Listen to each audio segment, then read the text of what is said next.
பாண்டியன் வெளில வா அப்படின்னு சொல்லிட்டு ரொம்ப கோவமா சக்திவேல் கூப்பிடுறாங்க. குமரவேல் எல்லாருமே நின்றுட்டுருக்காங்க. அப்போ வந்துட்டு என்ன சத்தம் கேட்குது அப்படின்னு சொல்லிட்டு பாண்டியன் வெளில போகிறாங்க. இப்போ கோமதி எல்லாருமே வெளில போகிறாங்க.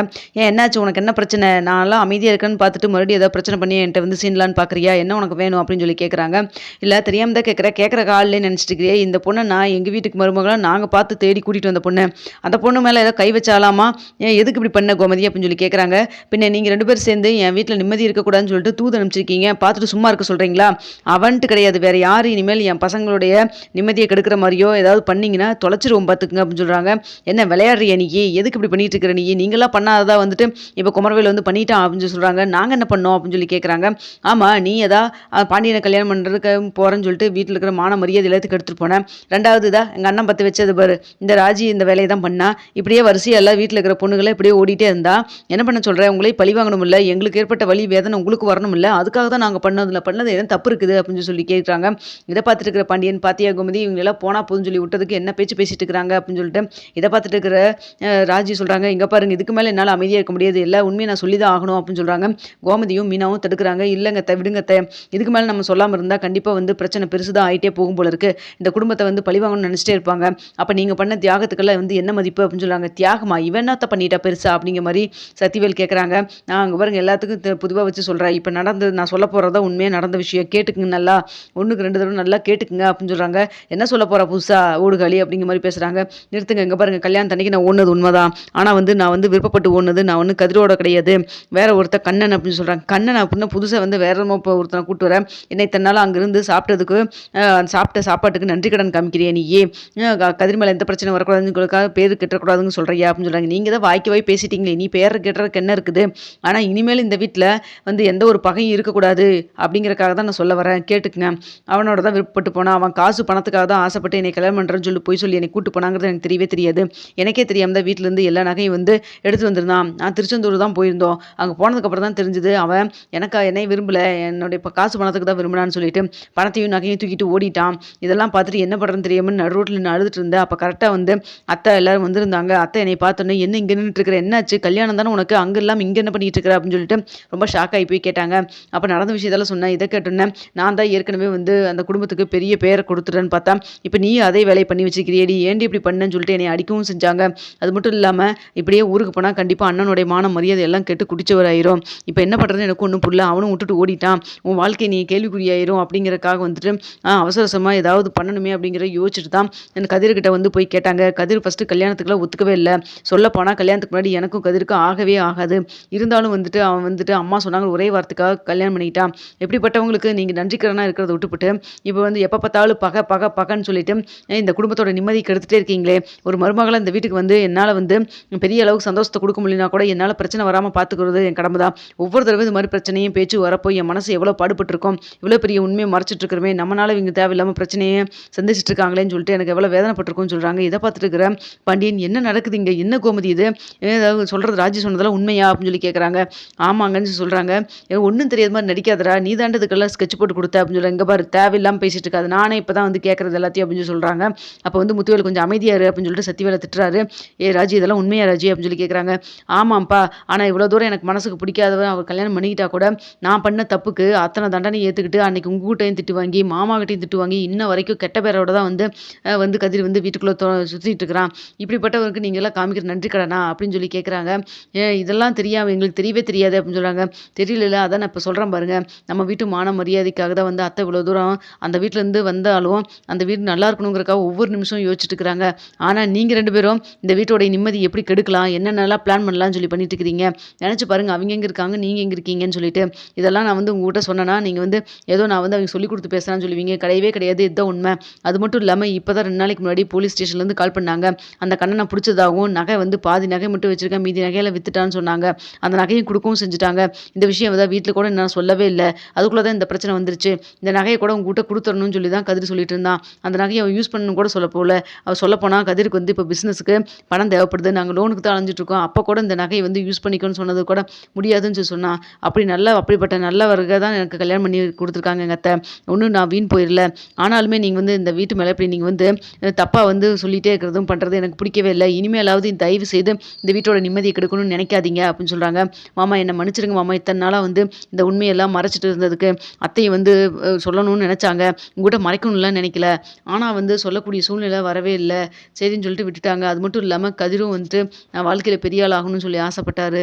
அதனால தான் சொல்லப்போனால் நாங்கள் கூட இன்னும் வந்து கணவன் மனைவியை கூட சேர்ந்து வாழக்கூட ஆரம்பிக்கல. ஆனாலும் எனக்கு வந்து கதிர் ரொம்ப இப்போ பிடிச்சிருக்கு. கதிருக்கு என்ன பிடிச்சிருக்கு நான் நம்புறேன் அப்படின்னு சொல்லிட்டு இருக்கிறாங்க. இதை கேட்டோன்னே முத்துவேல் மனசு அப்படியே மாறிடுது. மாறுறத பார்த்தோன்னே சக்திவேல், ஐயோ இவன் இப்படி இவ்வளோ பெரிய குண்டை தூக்கி போட்டிருக்கிறா, இதெல்லாம் கேட்டால் அண்ணனுடைய மனசு மாறிடுமே, உடனே மருமகளே மகளேன்னு சொல்லிட்டு எடுத்துப்பாங்க. அது மட்டும் இல்லாமல் இங்கே இருக்கிற சொத்தெல்லாம் ரெண்டாக பிரிஞ்சு போயிருமே அப்படின்னு சொல்லிட்டு ஏதாவது பிரச்சனை பண்ணணும்னு சொல்லி பேசுறாரு.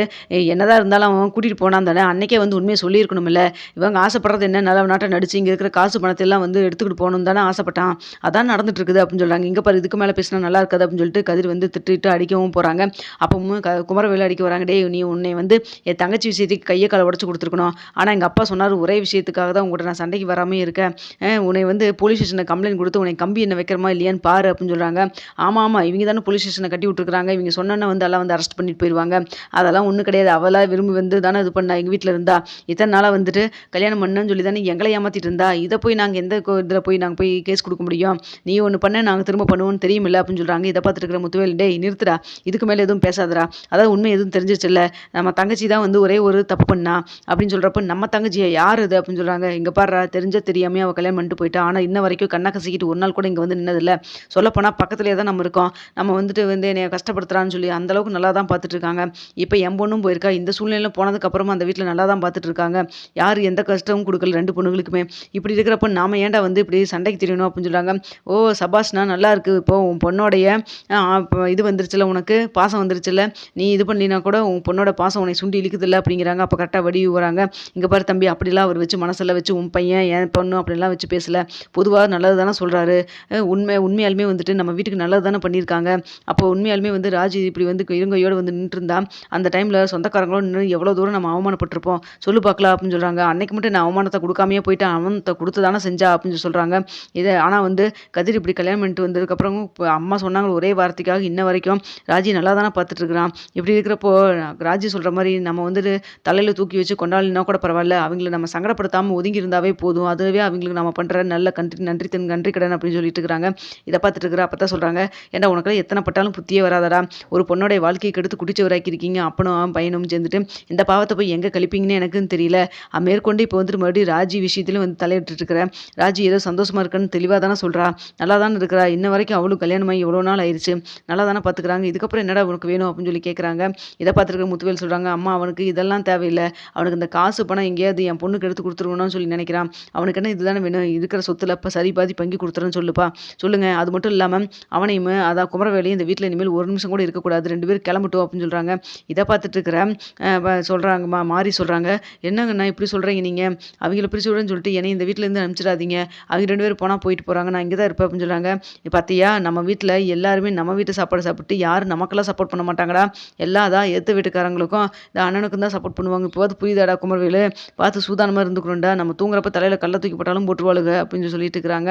இங்கே பாடுற தேவையில்லாமல் பிரச்சனையை பெருசு பண்ணி வளர்த்திட்டு இருக்காத, அதை நடந்து முடிஞ்சதாச்சு, உன் வேலையை நீ போய் பாரு, அவங்க வேலையை பார்க்கட்டும் அப்படின்னு சொல்கிறாங்க. அப்போ வந்துட்டு மறுபடியும் அப்போ தான் சொல்கிறாங்க, இப்போவாது நல்லா புரிஞ்சுட்டிங்களடா, இனிமேலாவது அரசியல் கல்யாணம் பண்ணி நம்ம வீட்டிலே இருக்கட்டுமே, இனிமேல் வந்து அவளுக்கு நல்ல மாப்பிள்ளை தேடணும், இவனுக்கும் ஒரு பொண்ணு தேடணும், எதுக்கு இதெல்லாம் நடந்து முடிஞ்சதாகவே இருக்கட்டும் அப்படின்னு சொல்கிறாங்க.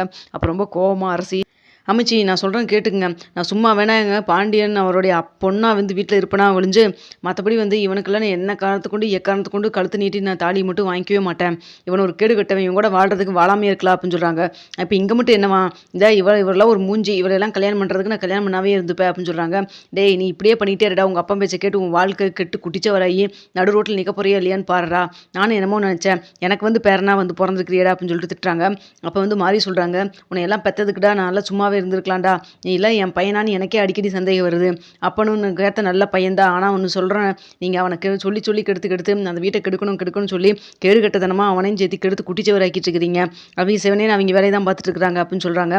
இதை பார்த்துட்டு இருக்கிற பாண்டியன் சொல்கிறாங்க, இங்கே பாருங்க அத்தை, உங்கள் மேலே நான் வந்து மதிப்பு மரியாதையும் வச்சுருக்கிறேன்.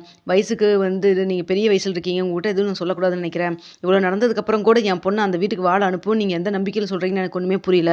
அவன் என் பொண்ணுக்கு என்ன வேணால் டார்ச்சர் கொடுப்பான், அவன் ரத்தத்திலேயே ஊறி இருக்கு என்னை பழி வாங்கணும்னு சொல்லிட்டு. எக்காரணத்தை கொண்டு அது மட்டும் நடக்கவே நடக்காது அப்படின்னு சொல்றாங்க. இதை பார்த்துட்டு இருக்கிற கதிர் சொல்றாங்க, இங்க பாருங்க அம்மச்சி, இனிமேல் வந்து இது மாதிரி பேச்சு தயவு செய்து எப்பவுமே பேசிடாதீங்க. இந்த கோவத்தில் நான் என்ன பண்ணுவேனே தெரியாது. இவனை பார்த்தாவே எனக்கு அப்படியே கடுப்பா வருது. ஒரு நாள் இவன் கையும் காலையும் உடச்சு கொடுக்கத்தான் போற அப்படின்னு சொல்றாங்க. அப்ப பாண்டியன் சொல்றாங்க, நாம எதுவும் பண்ணவே வேண்டாம்டா, அந்த கடவுளே பார்த்து இவனுங்களா பண்ணதுக்கு தண்டனை கொடுப்பாருடா அப்படின்னு சொல்லிட்டு பாண்டியன் வயிறு சொல்றாங்க.